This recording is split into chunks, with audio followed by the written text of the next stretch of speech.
Oui, bonjour. Alors, en physiothérapie comme en médecine, souvent, là, on va traiter le site de la douleur.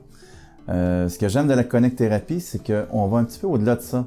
En suivant un algorithme rigoureux, j'arrive à identifier une région qui fait pas son travail de façon adéquate au moment où elle devrait le faire, puis parce qu'elle le fait pas, elle supporte pas les autres régions qui sont obligées de s'ajuster en faisant des compensations.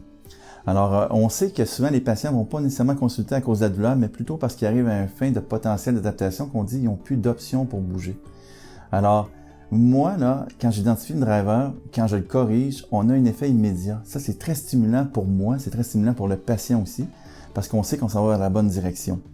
Alors, une fois que le driver est identifié, il faut que j'identifie pourquoi il ne fonctionne pas bien et éliminer ces raisons-là. Et par la suite, par une série d'exercices qui correspondent au traitement, on va faire en sorte que le driver bouge de façon adéquate. Alors, premièrement, dans les activités de la vie quotidienne comme marcher, s'asseoir, lever les bras, mais après ça, dans les activités plus complexes comme les sports ou les activités, peu importe les activités. L'autre point que j'adore de la connect-thérapie, c'est que le patient devient autonome. Il peut s'auto-évaluer, il peut s'auto-corriger aussi. Alors, ça lui donne confiance en entreprendre des nouvelles activités. Alors, peu importe l'âge que vous avez, peu importe la durée des symptômes, peu importe les traitements que vous avez reçus, si ça ne dure pas dans le temps, ça serait intéressant que vous veniez me voir pour qu'on puisse connecter ensemble et trouver votre driver.